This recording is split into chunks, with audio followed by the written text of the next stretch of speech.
सारे लोग। आज की वीडियो में हम लोग मोस्ट इम्पोर्टेंट एमसीक्यू करने वाले हैं। और ये जो वीडियो है ये इम्पोर्टेंट रहेगी सीनियर असिस्टेंट के लिए, जेल वार्डर और एक्साइज इंस्पेक्टर की जो भी प्रिपरेशन करें स्टूडेंट उनके लिए। अगर आप डिलीजेंटली एक्टिवली अगर ये सारी जो सीरीज़ हैं एमसीक्यूज़ की अगर फॉलो करोगे तो आपको जीएस में और कुछ करने की ज़रूरत नहीं है, इससे बाहर कुछ नहीं आएगा। मेरी पूरी कोशिश रहेगी कि हम सारे एमसीक्यूज़ करें, ज्योग्राफी के, हिस्ट्री के, पॉलिटिकल साइंस, इकोनॉमिक्स और करंट अफेयर्स के भी। उसके वीकली सेशन हम करेंगे, पूरा जनरल स्टडीज़ हम इसमें कंप्लीट करेंगे। तो आपको और कोई चैनल या और कुछ फॉलो करने की ज़रूरत नहीं है। अगर आप यही सीरीज़ को फॉलो करोगे प्रॉपरली तो आपका पूरा जीएस कंप्लीट हो जाएगा। ठीक है। अगर आपको लगता है कि एमसीक्यू के अलावा हमें कोई डिटेल वीडियोस भी चाहिए तो वो भी आप कमेंट बॉक्स में मेंशन कर देना। मैं हर टॉपिक की डिटेल वीडियो भी बना दूंगा और कुछ वीडियोस ऑलरेडी हैं भी हैं इस चैनल पे। अभी रिसेंटली हमने देखा कि पीएसएसबी बोर्ड जो है वो भी एक्टिव हो गया। कल उसने डेट्स अनाउंस कर दी, डिफरेंट एग्जामिनेशन कब कंडक्ट होने वाले हैं। और आज सीनियर असिस्टेंट के जो टाइपिंग टेस्ट है उसकी डेट भी अनाउंस कर दी है। तो होपफुली 1 या 2 महीने में ये जो हमारे एग्जाम्स हैं जेल वार्डर और सीनियर असिस्टेंट एक्साइज इंस्पेक्टर शायद ये भी हो जाए। ठीक है। तो टाइम कम है तो ज़्यादा से ज़्यादा हमें सिलेबस कर लेते हैं जल्दी से, फास्ट जितना पॉसिबल हो पाता है। तो चलिए स्टार्ट करते हैं। आज हम जोग्राफी करंट अफेयर्स जोग्राफी के एमसीक्यूज करते हैं। चलिए स्टार्ट करते हैं।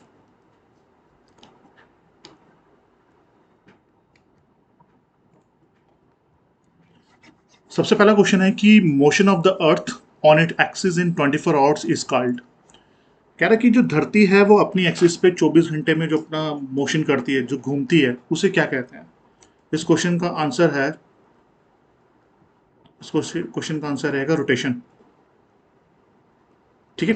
देखिए सबसे पहले एक चीज कि हमारी जो अर्थ है वो दो काम करती है। ये अपनी ही एक्सिस पे गोल गोल घूमती है, अपनी ही एक्सिस पे गोल गोल घूमेंगी। और दूसरा काम क्या करती है, मान लो यहाँ पे एक सन है और ये सन के आगे पीछे चक्कर भी काटती है। ये देखो यहाँ पे ये अर्थ है हमारी। अर्थ अपनी ही एक्सिस पे गोल गोल घूमती है, मतलब ये अपनी ही जगह पे चक्कर काटती रहती है। जो अपनी ही जगह पे चक्कर काटेगी इसे रोटेशन कहते हैं। जब हमारी अर्थ सन के आगे पीछे घूमती है तो उसे रेवोल्यूशन कहते हैं। इतनी बात हमें क्लियर होनी चाहिए।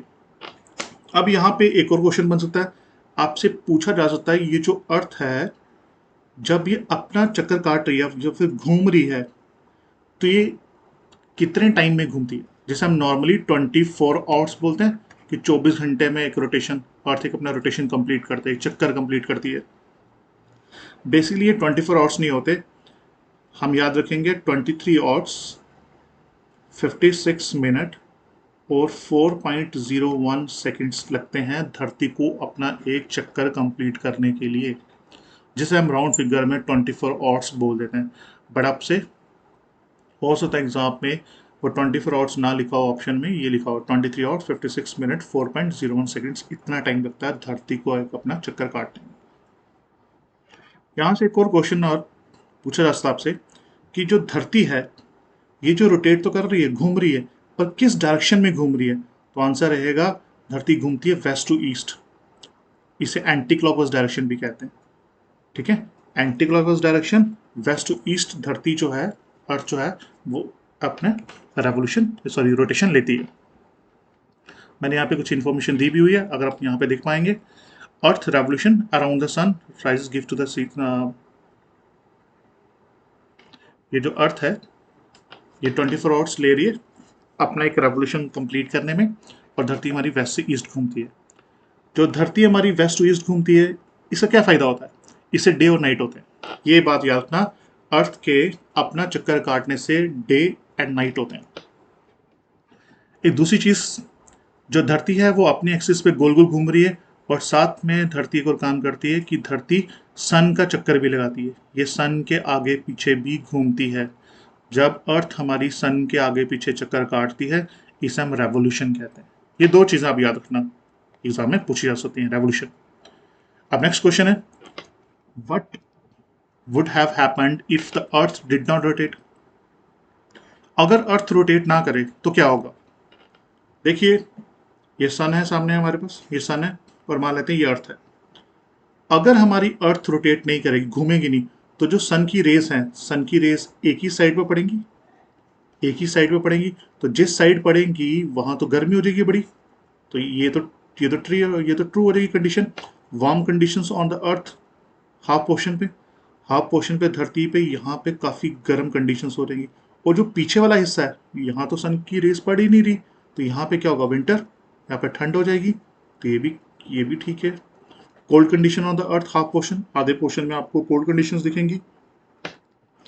किसी भी इलाके में, किसी भी एरिया में अगर ज़्यादा ठंड हो जाए या ज़्यादा गर्मी हो जाए तो रहना तो बड़ा मुश्किल हो जाएगा, लाइफ सर्वाइव नहीं कर पाएगी। तो सी ऑप्शन भी ठीक है, no life in such extreme conditions possible, तो थर्ड भी ट्रू है। तो दैट मीन्स इसका आंसर क्या होगा, ऑल ऑफ दीज। तो ये याद रखना, अगर धरती रोटेट करना बंद कर दे तो हाफ धरती के आधे हिस्से में गर्मी हो जाएगी, बहुत ज़्यादा सन की रेस पहुंचेगी, कुछ एरिया में सन की रेस पहुंचेगी नहीं, तो वहां पे ठंड हो जाएगी, तो जिसकी वजह से धरती पर रहना मुश्किल हो जाएगा, बड़ी ही अनहैबिटेबल कंडीशंस हो जाएंगी। तो इसका आंसर है ऑल ऑफ दीज। अब नेक्स्ट क्वेश्चन है, a year with 366 days is called, ये तो बड़ा आसान क्वेश्चन है, सबको पता होगा, लीप ईयर। आप सोच रहे होंगे सर ये तो बड़ा आसान क्वेश्चन था, ये तो सबको पता है कि जो लीप ईयर होता है उसमें 366 डेज होते हैं और जो नॉर्मल ईयर होता है उसमें 365 डेज होते हैं। बट यहाँ पे क्वेश्चन ये भी पूछा जा सकता था कि लीप ईयर आता कहाँ से, बेसिकली ये जो लीप ईयर है ये आ कहाँ से रहा है।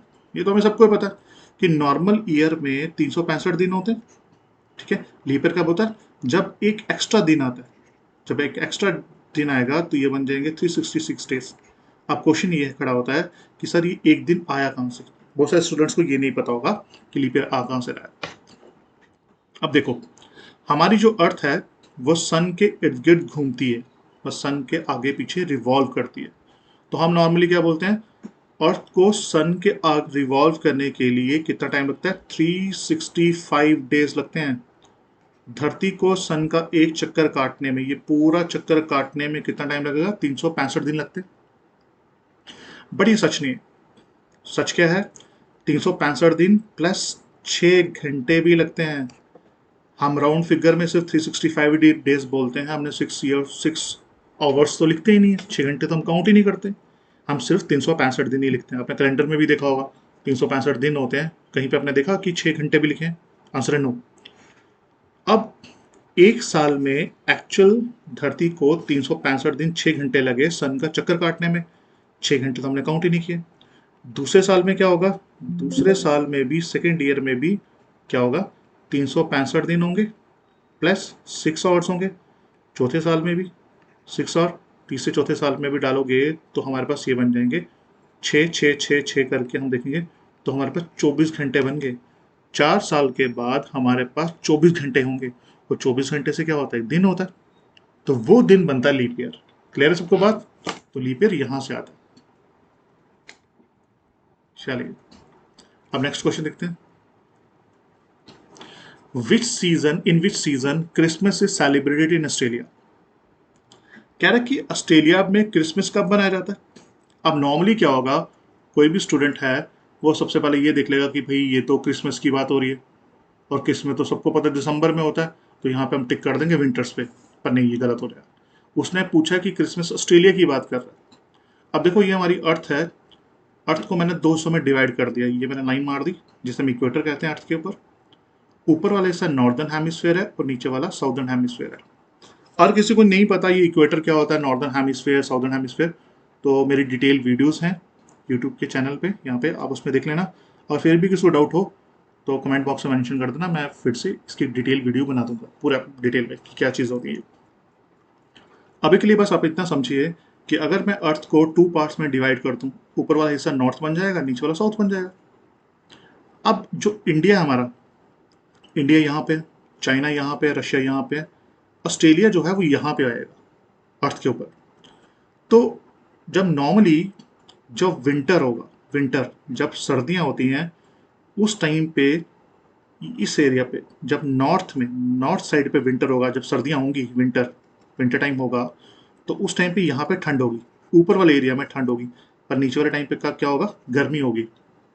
ठीक है, तो अगर दिसंबर का महीना यहाँ चल रहा है तो हमारे यहाँ पे ठंड होगी, पर इस वाले जगह पे अगर इस साइड पे दिसंबर महीना चल रहा है साउदर्न हेमिस्फेयर में, तो वहाँ पे समर होगा। पूरी उल्टा हो जाता है। जिस टाइम पे यहाँ पे विंटर होगी तो नॉर्दर्न हेमिस्फीयर में समर होगा। तो इसका आंसर क्या है कि क्रिसमस जो है वो दिसंबर के महीने में आता है, पर दिसंबर के टाइम पे नॉर्थ में ठंड होगी, पर साउथर्न हेमिस्फीयर मतलब ऑस्ट्रेलिया में क्या होगा, समर सीजन होगा। ये इंपॉर्टेंट क्वेश्चन है, ये पूछा भी गया काफी बार काफी एग्जाम्स में। तो आप याद रखना कि ऑस्ट्रेलिया में जब क्रिसमस मनाया जाएगा तो उस टाइम पे वहां पे गर्मी होगी। नेक्स्ट क्वेश्चन है, नेक्स्ट क्वेश्चन है कि इक्विनॉक्स कब होता है। Equinox, when do equinox occur on the अर्थ। अब सबसे इंपॉर्टेंट चीज तो ये है कि इक्विनॉक्स का मतलब क्या होता है। इक्विनॉक्सिस का मतलब होता है जब दिन और रात बराबर होते हैं, मतलब 12 घंटे का दिन और 12 घंटे की रात। जब जिस दिन ऐसा होगा उसे हम इक्विनॉक्स कहते हैं। तो हमारे धरती पे 2 दिन ऐसे होते हैं जब दिन और रात बराबर होते हैं, मतलब 12 घंटे का दिन होगा, 12 घंटे की रात होगी। तो इसका आंसर क्या है, बोथ। याद रखना ये बात, 21 मार्च और 23 सितंबर को दिन और रात बराबर होते हैं। यहाँ पे एक और क्वेश्चन बन सकता है, क्वेश्चन ये बन सकता है, जैसे मैंने अभी बताया नॉर्दर्न और साउदर्न हेमिस्फीयर, ये अर्थ है, ये अर्थ को मैं डिवाइड कर रहा हूँ, ये नॉर्थ और साउथ है। अगर आपसे पूछा जाए नॉर्दर्न हेमिस्फीयर में, नॉर्दर्न हेमिस्फीयर ऑफ अर्थ में सबसे बड़ा दिन कब होता है, तो आप बोलोगे 21 जून को। 21 जून को सबसे बड़ा दिन होता है, और 21 जून को हम लोग क्या मनाते हैं, योगा दिवस भी मनाते हैं ना। तो योगा दिवस भी 21 जून को मनाया जाता है क्योंकि वो सबसे बड़ा दिन होता है। अगर मैं साउदर्न हेमिस्फीयर की बात करूं तो 23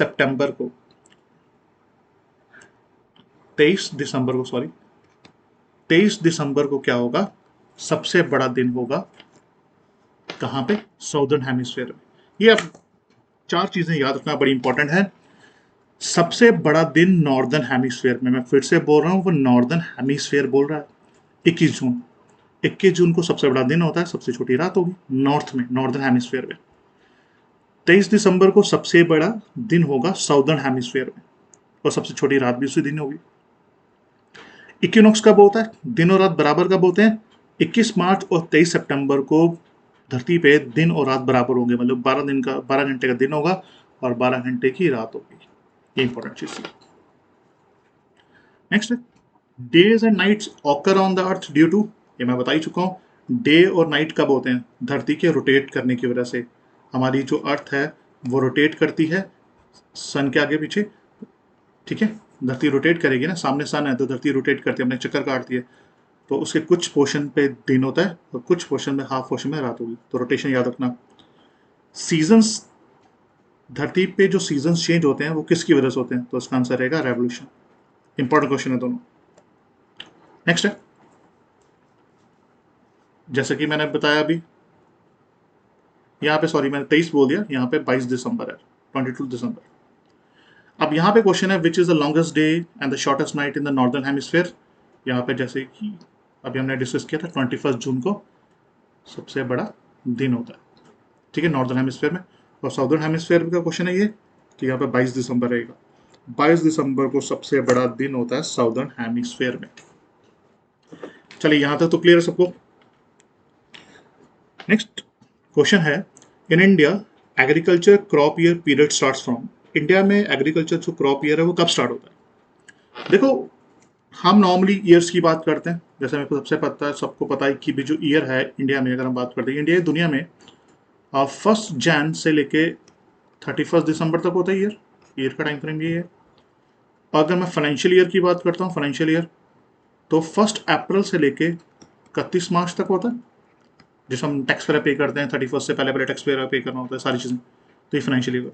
उसी तरीके से हमारा एक एग्रीकल्चर ईयर भी होता है, तो जिसके थ्रू हम जिसमें डिफरेंट डिफरेंट सीजन्स में अपनी क्रॉप्स वगैरह लगाते हैं, तो उसे हम एग्रीकल्चर ईयर कह रहे हैं। तो वो कौन सा है, वह 1 जुलाई से लेकर 30 जून, ये हमारा एग्रीकल्चर ईयर रहेगा, एग्रीकल्चर का जो क्रॉप ईयर पीरियड रहेगा। काफ़ी इंपॉर्टेंट है, याद रखना। इसमें एक और क्वेश्चन भी बनता है कि different type of crop seasons बताओ इंडिया में क्या क्या। तो इंडिया में 3 क्रॉप सीजन का हमें पता होना चाहिए, एक होता है खरीफ, एक होता है रबी, एक होता है जायद। अब इन्हीं सीजन्स में डिफरेंट डिफरेंट क्रॉप्स को ग्रो करना है। देखो, इंडिया में ज़्यादातर जो एग्रीकल्चर जो होती है, जो भी हमारे देश में खेती बाड़ी होती है, वो डिपेंडेंट है रेन पे। ज़्यादातर रेन पे डिपेंडेंट है। रेन, मानसून की बात कर रहा हूँ। मानसून कब आता है? मानसून आता है जून में। तो जो भी फसलें हमारे यहाँ पे जून के टाइम में लगाई जाती हैं, जून से अक्टूबर के टाइम पे लगाई जाती हैं, उसे हम खरीफ क्रॉप्स कहते हैं। यहाँ पे मैंने लिखा हुआ, मेंशन किया हुआ है, जो भी फसलों को हम जून से अक्टूबर के टाइम में लगाएंगे और जिनकी कटाई जो है, जिनको हार्वेस्ट हम नवंबर या दिसंबर में करेंगे, उन्हें हम खरीफ क्रॉप्स कहते हैं। तो कौन कौन सी खरीफ क्रॉप होती है आपके सामने, याद रखना, ये बाजरा, ज्वार, मेज, मिलेट, राइस, सोयाबीन, ये सब की सब खरीफ क्रॉप्स। पेपर में क्वेश्चन किस तरह से आएगा? पेपर में क्वेश्चन आएगा, 3-4 फसलों के नाम लिखे होंगे, आपसे पूछा होगा इनमें से कौन सी खरीफ क्रॉप है, ठीक है। या फिर क्वेश्चन होगा कि जून अक्टूबर के महीने में जो फसलें लगाई जाती हैं उन्हें क्या कहते हैं, आप बताना। खरीफ क्रॉप्स होते हैं। अब हम जून अक्टूबर के महीने में ये फसलें लगा रहे हैं, इनकी कटाई भी तो करेंगे, इनको हार्वेस्ट करेंगे, काटेंगे इन्हें। काटेंगे कब? इनको काटेंगे नवंबर या दिसंबर में काटेंगे, ठीक है। दूसरी क्रॉप क्या होती है? दूसरी क्रॉप है रब्बी। जो फसलें हम सर्दियों में लगाते हैं, सर्दियों मतलब जो नवंबर या दिसंबर में हम कल्टीवेट करेंगे और जिनको काटेंगे अप्रैल और मई के समय में, उन्हें हम कहेंगे रब्बी क्रॉप्स। तो ये सर्दियों वाली क्रॉप्स हैं जो सर्दियों में मिलेंगे आपको। सर्दियों में क्या मिलता है हमें? सरसों का साग, मस्टर्ड। उसके बाद आपको वीट मिलेगी, बाजरा होगा, ओट होगा, रेप सीड्स होंगे, ग्राम हो गए, चने जिन्हें कहते हैं, और बार्ले। ये सारी चीज़ें आपको मिलेंगी सर्दियों टाइम पे। तो यह है रब्बी क्रॉप्स। अब कुछ फसलें ऐसी भी होंगी जो मानसून के पहले से लगाई जाएंगी। मानसून कब आता है इंडिया में? जून के महीने में। अभी आया हुआ है, बारिश हो रही है, तो जून के महीने से पहले, बारिश होने से पहले, जनवरी, फरवरी, मार्च के टाइम पे जो हम फसलें लगाएंगे, खासकर फसलें, थोड़ी बहुत फसलें लगाएंगे, पर ज़्यादातर हम लोग इसमें फ्रूट्स, वेजिटेबल्स लगाते हैं इस टाइम पे। इसे कहते हैं जायद क्रॉप्स। तो जायद क्रॉप्स में आप कह देंगे पम्पकिन, कद्दू हो गए, कुकम्बर, खीरे, बिटरगट, करेले, मस्क मेलन, जिसे तरबूज कहते हैं, मस्क मेलन। और मेलन जो होगा ना, वाटर मेलन भी होता है, तरबूज भी होता है, और साथ में स्पैनिच वगैरह, पालक वगैरह। ये क्रॉप्स हम लगाते हैं जून से पहले, मतलब कि मार्च, अप्रैल, मई के महीने में टाइम पे लगाएंगे। इन्हें हम जायद क्रॉप्स कहते हैं। ये तीनों सीजन इंपॉर्टेंट है, खरीफ क्रॉप्स, रबी क्रॉप्स और जायद। ये तीनों के तीनों पता होना चाहिए। अगर वो सीजन पूछता है तो वो आपको पता है। यहाँ पे मैंने बताया था अभी, 1 जुलाई से 30 जून के बीच में इनका ईयर होता है, और ये 3 तरह की क्रॉप्स इंडिया में जो लगाई जाती हैं। चलो आगे चलते हैं। अगर फिर भी डाउट हो, किसी को क्लियर नहीं हो रहा, तो आप मुझे कमेंट कर देना इसमें, तो हम इससे डिटेल वीडियोस भी बना सकते हैं, ठीक है। कोई भी इशू हो, आपको किसी भी तरह की कोई समस्या आ रही है, कोई प्रॉब्लम आ रही है, आई एम ऑलवेज अवेलेबल। अपना कमेंट बॉक्स में मेंशन कर दीजिएगा, within 24 hours I will reply to them, ठीक है, ऑल योर क्वेरीज। चलो, कोई इशू नहीं है। और साथ में एक और बात, एक्टिवली पढ़ना है आपने। ये नहीं कि आप कुछ सो के वीडियोस देख रहे हो तो भाई तैयारी हो रही है, ऐसा नहीं। आपने भी अपने एंड पे नोट्स बनाइए, जो भी मैं बात कर रहा हूँ उसे नोट करिए, बाद में उसे रिवाइज करिए, तभी ये जनरल स्टडीज़ हो पाएगी। बाकी जनरल स्टडीज़ में मैं सब कुछ यहाँ पे करवा दूंगा, डोंट वरी। मेरे 10 ईयर्स का एक्सपीरियंस है, मैं 10 सालों से पढ़ा रहा हूँ, सो इश्यूज़ कुछ नहीं है। बस आप अपनी साइड पे प्रिपरेशन आप भी करते रहिए, ठीक है। चलो, नेक्स्ट क्वेश्चन है, how much of the earth land surface is desert? धरती का कितना एरिया जो है वो डेजर्ट ने कवर कर रखा है? तो ये ऑलरेडी हाईलाइटेड है, तो इसका आंसर है 1/5 पोर्शन जो है डेजर्ट एरिया। नेक्स्ट क्वेश्चन है, equator does not pass through. Equator जो है वो किस कंट्री के ऊपर से पास नहीं करता? बड़ा इंपॉर्टेंट क्वेश्चन है ये। तो सबसे पहले हम यहाँ पे देख लेते हैं, ये देखो, ये हमारी अर्थ है। हमारी अर्थ पे 3 लाइंस बड़ी इंपॉर्टेंट है। हमने अपनी धरती के ऊपर हमने 3 लाइंस ड्रॉ की हुई हैं। ऐसा कुछ नहीं है कि हमने पेंट का डब्बा लिया और पूरे धरती पे लाइंस बनाई है, ऐसा नहीं है। सिर्फ वर्चुअल लाइंस है, मतलब अपनी अंडरस्टैंडिंग के लिए हम एक लाइंस ड्रॉ करते हैं। एक लाइन ड्रॉ कर दी मैंने, ये जो लाइन है इसे इक्वेटर कहते हैं, 0 डिग्री, ये इक्वेटर की लाइन है। अब इक्वेटर की लाइन क्या करती है, धरती को एग्जैक्टली 2 हिस्सों में डिवाइड कर रही है। ऊपर वाले हिस्सा नॉर्थ हो गया, नीचे वाला साउथ हो गया। मैं एक और लाइन ड्रॉ करता हूँ यहाँ पे, इसे ट्रॉपिक ऑफ कैंसर कहते हैं, ठीक है।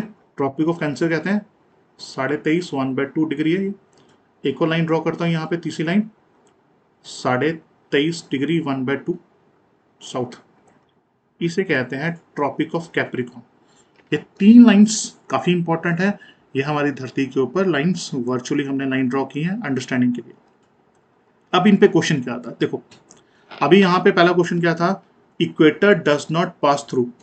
इक्वेटर जो भूमध्य रेखा है वो किन किन कंट्रीज के ऊपर क्रॉस नहीं करती। अब ये जो मैंने लाइन ड्रॉ की है 0 डिग्री पे इक्वेटर, ये धरती के ऊपर है। धरती के ऊपर है मतलब कि ये बहुत सारी कंट्रीज के ऊपर से जा रही होगी लाइन। ये देखो यहाँ पे, ये रहा इक्वेटर, ये जो रेड कलर की लाइन दिख रही है इक्वेटर की लाइन है। तो ये जिन जिन कंट्रीज के ऊपर से पास कर रही है इन सबके नाम हमें पता होने चाहिए। देखो भाई, ये तो याद करना ही पड़ेगा, पर याद करने का तरीका क्या है कि आपने कॉन्टिनेंट वाइज चलना है। सबसे पहले ये कॉन्टिनेंट कौन सा है? South America. तो साउथ अमेरिका में 3 कंट्रीज के ऊपर से क्रॉस कर रही है, बड़ा आसान है, इक्वाडोर, कोलंबिया, ब्राजील। उसके बाद आप अफ्रीकन कॉन्टिनेंट में देखोगे तो यहाँ मेंशन है गैबॉन हो गया, Congo, democratic Republic Congo, Uganda, Kenya, Sao Thome and Principe, या सोमालिया भी। इधर जाओगे तो मालदीव्स आ जाएगा, इंडोनेशिया, किरबाती। तो इस तरह से आपने याद रखना है किन किन कंट्रीज के ऊपर से इक्वेटर पास कर रहा है। स्टार्टिंग में हो सकता मुश्किल आए, एक दो बार इसे बार बार देखोगे तो ये याद हो जाएगा। हाँ, ज्योग्राफी पढ़ रहे हो तो ज्योग्राफी करने का सही तरीका ये है कि आपके पास एक मैप होना चाहिए। आपने करना एक एटलस ले लो, एटलस नहीं ले सकते तो कम से कम एक वर्ल्ड मैप लेके बैठो अपने पास। वर्ल्ड मैप जहाँ भी पढ़ते हो अपने डेस्क पर लगा दो, ठीक है, तो उसे कॉन्टिन्यूसली देखते रहना जब भी आपको टाइम मिले। बार बार देखोगे तो अपने आप ही कंट्रीज याद होना शुरू हो जाएगी कौन कहाँ पे है। तो फर्स्ट हमने क्या देखा, इक्वेटर इन इन कंट्री से पास करता है। तो क्वेश्चन पूछा था डज नॉट। पेपर में बच्चे ये भी बड़ी गलती करते हैं, नॉट उन्हें नजर ही नहीं आता पेपर में, तो नॉट भी देखिएगा, यहाँ पे लिखा नॉट। तो इंडिया जो है, इंडिया में इक्वेटर क्रॉस नहीं करता। तो यहाँ यहाँ पे हम अगर देखें पिक्चर तो इंडिया कहाँ है अपना, ये रहा हमारा महादेश इंडिया, ये ऊपर है, यहाँ पे इक्वेटर से तो ये दूर है, तो इक्वेटर क्रॉस नहीं करता। बाकी जितनी कंट्रीज है उनमें इक्वेटर क्रॉस करता है, इक्वेटर लाइन क्रॉस करती है। तो D is the right answer. अब जैसे मैंने बताया ट्रॉपिक ऑफ कैंसर भी है, तो ट्रॉपिक ऑफ कैंसर देख लेते हैं मैप में। ये देखो, ये हमने पढ़ लिया इक्वेटर किन किन कंट्री से क्रॉस करता है। इसके ऊपर देखोगे तो यहाँ पे आपको दिखेगा ट्रॉपिक ऑफ कैंसर। तो ट्रॉपिक ऑफ कैंसर वाली जो लाइन है वो 23.5 डिग्री नॉर्थ होती है। ये लाइन इन कंट्रीज के ऊपर से क्रॉस कर रही है। इन कंट्रीज के नाम क्या है? यहाँ पे मैक्सिको है, बहामास है, हमने कॉन्टिनेंट वाइज करना है, ठीक है। तो अफ्रीका में Mauritania, Mali, Niger, Saudi Arabia, Egypt, Libya, Algeria, Western Sahara, Oman, UAE. अब यहाँ पे एक चीज देखोगे तो ये लाइन इंडिया से भी क्रॉस कर रही है। तो इंडिया में इंडिया से तो क्रॉस कर रही है, और साथ में यहाँ पे बांग्लादेश है, यहाँ पे आपको म्यांमार दिखेगा, चाइना और ताइवान। इन सब जगह से ये लाइन क्रॉस कर रही है, कौन सी? ट्रॉपिक ऑफ कैंसर वाली। इसमें एक क्वेश्चन बन सकता है, एक क्वेश्चन ये बनेगा कि इंडिया से कौन सी लाइन क्रॉस करती है? तो आंसर है ट्रॉपिक ऑफ कैंसर। अब इंडिया से अगर ये लाइन क्रॉस कर रही है तो इंडिया में तो स्टेट्स हैं, इंडिया में तो बहुत सारे स्टेट्स हैं ना। ये देखो यहाँ पे, अगर मैं यहाँ पे मैप ड्रॉ करता हूँ इंडिया का, ये इंडिया रहा, इंडिया के ऊपर से एक लाइन क्रॉस कर रही है यहाँ से, तो हमारी स्टेट के ऊपर से जा रही होगी। तो स्टेट्स के मैंने यहाँ पे नाम लिख रखे हैं जिनके थ्रू ये लाइन क्रॉस करती है। मोस्ट इंपॉर्टेंट क्वेश्चन है ये। देखो सीनियर, अगर आप जेल वार्डर की तैयारी कर रहे हो या एक्साइज इंस्पेक्टर की तैयारी कर रहे हो तो इतना काफ़ी है, स्टेट्स इंपॉर्टेंट है। बट अगर हम सीनियर असिस्टेंट, नायब तहसीलदार की तैयारी कर रहे हैं तो ये भी पूछा जा सकता है कि जो हमारी स्टेट्स हैं उनमें कौन से पॉइंट से क्रॉस कर रहा है। फिर स्टेट के अंदर भी तो कुछ जगह होगी, जसदन, ये सजाजपुर, सोनहत, लोहगढ़, कृष्णगढ़, उदयपुर, ये सारी जगहें जो है आपके लिए इंपॉर्टेंट है, इनको पढ़ लेना। यहाँ पे मैंने ऑलरेडी दे रखा है, मैं ये पीडीएफ भी आपके साथ शेयर कर दूंगा, ठीक है। बट आप भी अपने एंड पे नोट्स बनाते रहो। अब एक और क्वेश्चन बनेगा यहाँ पे, ये देखो हमने इक्वेटर पढ़ लिया, ट्रॉपिक कैंसर, और ट्रॉपिक ऑफ कैप्रिकॉर्न किन किन कंट्री से क्रॉस करता है, ये भी क्वेश्चन है। चलो इसको भी देख लेते हैं जल्दी से। ट्रॉपिक ऑफ कैप्रिकॉर्न ये लाइन रही। ट्रॉपिक ऑफ कैप्रिकॉर्न जो है ये Paraguay, Chile, Argentina, Brazil, Namibia, Botswana, South Africa, Mozambique, Madagascar, Australia, यहाँ से क्रॉस करती है ये लाइन। यहाँ पे मोस्टली जो क्वेश्चन आता है वो ऑस्ट्रेलिया वाला ही आता है कि ट्रॉपिक ऑफ कैप्रिकॉर्न किस किस कंट्री से क्रॉस करता है, तो वहाँ पर ऑस्ट्रेलिया ऑप्शन होगा। ये क्वेश्चन ज़्यादातर देखा गया है, तो ये याद कर लेना इसको भी। अच्छा, यहाँ पे एक और चीज़ देखते हैं, ऐसी कौन सी कंट्री है जहाँ से 2 लाइन्स क्रॉस करती हैं? तो ये ब्राज़ील है। ब्राज़ील से इक्वेटर भी क्रॉस करता है और ट्रॉपिक ऑफ कैप्रिकॉर्न भी करता है, ठीक है। चलो नेक्स्ट है, ये तो हमने कर लिया कैंसर वाला। ऑल ओवर सारी कंट्री से क्रॉस करता है। Which is the only continent through which equator tropic of cancer Capricorn passes. कह रहा है ऐसा कौन सा कॉन्टिनेंट है, महाद्वीप है, जहां से तीनों लाइंस क्रॉस करती हैं। तो इसका आंसर रहेगा अफ्रीका। आपने यहाँ पे देखा भी होगा, ये रहा अफ्रीका, ये अफ्रीका कॉन्टिनेंट है। जिनको नहीं पता कॉन्टिनेंट्स क्या होते हैं, कौन कौन से कॉन्टिनेंट्स हैं, तो भाई यहाँ पे आप देखोगे मेरे चैनल पे ये सारे कॉन्टिनेंट्स की, ओशंस की पूरी ऑलरेडी सीरीज पड़ी हुई है, आप उसमें जाके देख लेना। फिर भी डाउट हो तो प्लीज़ कमेंट करना, तो हम उसको फिर से देखेंगे। पर अभी वहाँ से आप देख लोगे कॉन्टिनेंट कौन कौन से होते हैं, ओशंस कौन कौन से, सब कुछ है वहाँ पे। तो ये रहा अफ्रीका, अफ्रीका में तीनों ये क्रॉस कर रहे हैं। मैं अभी यहाँ पे डिटेल में नहीं जा सकता क्योंकि ये वीडियो इतनी बड़ी हो जाएगी, ठीक है। फिर कुछ स्टूडेंट्स बोलेंगे ये बहुत लंबी वीडियो, देखेंगे नहीं, चेक नहीं करेंगे, तो फिर दिक्कत होने वाली है, इसलिए मैं कोशिश कर रहा हूँ इसे शॉर्ट रखने की। नेक्स्ट है, torrid zone lies between which of the following latitudes, इनमें से किस लैटिट्यूड्स को हम टॉरिड जोन कहते हैं। तो यहाँ पे अभी के लिए आप इतना याद रखो, ये जो एरिया है, ये जो एरिया है इसे हम टॉरिड जोन कहते हैं। तो कहाँ पे लाई कर रहा है, 23 1/2 नॉर्थ और 23 1/2 साउथ वाले एरिया को हम टॉरिड जोन कहते हैं। तो टॉरिड जोन बेसिकली क्या है, टॉरिड जोन एक हॉट एरिया, जो गर्म इलाका होता है, उसे हम टॉरिड जोन कहते हैं। टेम्परेट इलाका कौन सा हुआ, टेम्परेट जोन होता है जो ठंडा इलाका होता है, और फ्रिजिड जोन वो होता है जो जमा हुआ इलाका होता है, जहाँ पे 24 आवर्स 365 दिन पूरे साल बर्फ से जमा रहता है। एंटार्क्टिका, आर्टिक ओशन वाला एरिया जो होगा फ्रिजिड जोन होगा। एक क्वेश्चन यहाँ पे बन सकता है, एग्जाम में क्वेश्चन आ सकता है कि जो मोस्टली डेजर्ट्स होते हैं, जो डेजर्ट्स जिन्हें मरुस्थल कहते हैं, वो आपको किस एरिया में मिलेंगे। तो आपका आंसर होना चाहिए टॉरिड एरिया, याद रखना इंपॉर्टेंट चीज़ है। तो मोस्टली जो डेजर्ट्स हैं, हमें जैसे दुनिया का सबसे बड़ा डेजर्ट है सहारा डेजर्ट ले लेते हैं, गोबी सहारा डेजर्ट। इंडिया कौन सा डेजर्ट है, इंडिया का डेजर्ट थार डेजर्ट है। ये सारे आपको कहाँ मिलेंगे, ये हमें मिलेंगे टॉरिड इलाके में। और ज़्यादातर डेजर्ट कौन से साइड पे होते हैं, ये भी इंपॉर्टेंट क्वेश्चन है। ज़्यादातर डेजर्ट आपको वेस्ट साइड पर ही मिलेंगे। क्यों मिलेंगे हम बाद में डिस्कस करेंगे, पर अभी के लिए इतना इंपॉर्टेंट है। ज़्यादातर डेजर्ट वेस्ट साइड पे मिलेंगे और आपको टॉरिड एरिया में मिलेंगे। Tropic of cancer does not pass through which state of India. मैंने पहले बताया था आपको स्टेट्स का नाम। उड़ीसा ऐसी स्टेट है जहां से ट्रॉपिक ऑफ कैंसर पास नहीं करता, बाकी स्टेट से कर रहा है। अब एक और क्वेश्चन है कि जो इक्वेटर है, ये इक्वेटर की लाइन है, इसे एक रिवर है जो 2 टाइम्स कट करती है। तो जो 2 टाइम्स कट करती है इक्वेटर को रिवर, उसका नाम है Congo river. Most important question है, रिवर कॉन्गो, ये इक्वेटर को 2 टाइम्स कट करती है। अगर मैं इंडिया की बात करूं तो इंडिया में ट्रॉपिक ऑफ कैंसर क्रॉस कर रही है लाइन, ट्रॉपिक ऑफ कैंसर वाली लाइन क्रॉस कर रही है। तो यहाँ पे एक रिवर है जो इसे 2 बार कट कर रही है, उसका नाम है माही। ये क्वेश्चन है, तो माही रिवर ट्रॉपिक ऑफ कैंसर को 2 बार कट कर रही है। तो ये दोनों क्वेश्चन बड़े इंपॉर्टेंट, ठीक है। इसमें कुछ चीज़ बताता हूँ। अगर आपसे पूछा जाए दुनिया की सबसे लंबी नदी कौन सी है, लॉन्गेस्ट रिवर, तो रिवर नाइल है। अगर आपसे वॉल्यूम के हिसाब से पूछा जाए तो बिग नदी जो है वो अमेजोन है। सबसे लंबी नदी लॉन्गेस्ट नाइल है, वॉल्यूम के हिसाब से देखा जाए तो अमेजोन सबसे बड़ी नदी है। इंडिया की सबसे बड़ी नदी गंगा है। नेक्स्ट है, which of the following is the smallest continent. सबसे छोटे कॉन्टिनेंट की बात की जा रही है, तो हम जल्दी से कॉन्टिनेंट देख लेते हैं। हमारे पास टोटल 7 कॉन्टिनेंट्स हैं, 7 कॉन्टिनेंट्स हैं। सबसे बड़ा पहला एशिया, ये पूरा एशिया जहाँ पे हम रहते हैं, इंडिया भी इसी में आता है। सेकंड नंबर पे अफ्रीका, थर्ड पे नॉर्थ अमेरिका, फोर्थ पे साउथ अमेरिका, फिफ्थ पे ये रहेगा एंटार्क्टिका, सिक्स्थ है यूरोप, और सेवन्थ है ऑस्ट्रेलिया। मैं एरिया के हिसाब से बता रहा हूँ, एरिया के हिसाब से। तो एरिया के हिसाब से सबसे बड़ा ये है और सबसे छोटा कौन सा आएगा, ऑस्ट्रेलिया। तो इसका आंसर क्या रहेगा, सबसे छोटा पूछा है ऑस्ट्रेलिया। लास्ट क्वेश्चन है, लास्ट क्वेश्चन में पूछ रहा है कि डिसेंडिंग ऑर्डर में इन कॉन्टिनेंट्स को लगाओ। डिसेंडिंग का मतलब होता है कि बड़े से छोटा। तो सबसे बड़ा यहाँ पे मुझे नजर आ रहा है अफ्रीका, अफ्रीका के बाद नॉर्थ अमेरिका बिल्कुल सही है, साउथ अमेरिका और यूरोप। तो ये आंसर इसका रहेगा बी वाला, ठीक है। आई होप आप सबको समझ आया होगा।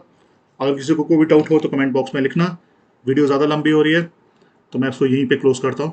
नेक्स्ट वीडियो में हम लोग और एमसीक्यू के साथ आएंगे।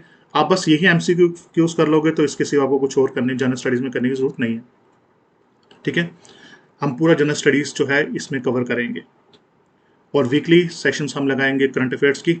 सब तरह के करंट अफेयर्स हम कर लेंगे। मैं उसकी पीडीएफ भी आपको प्रोवाइड कर दूंगा ताकि आपको कोई ज़्यादा नोट करने का चक्कर ना पड़े। ठीक है जी, चलिए मिलते हैं। Thank you.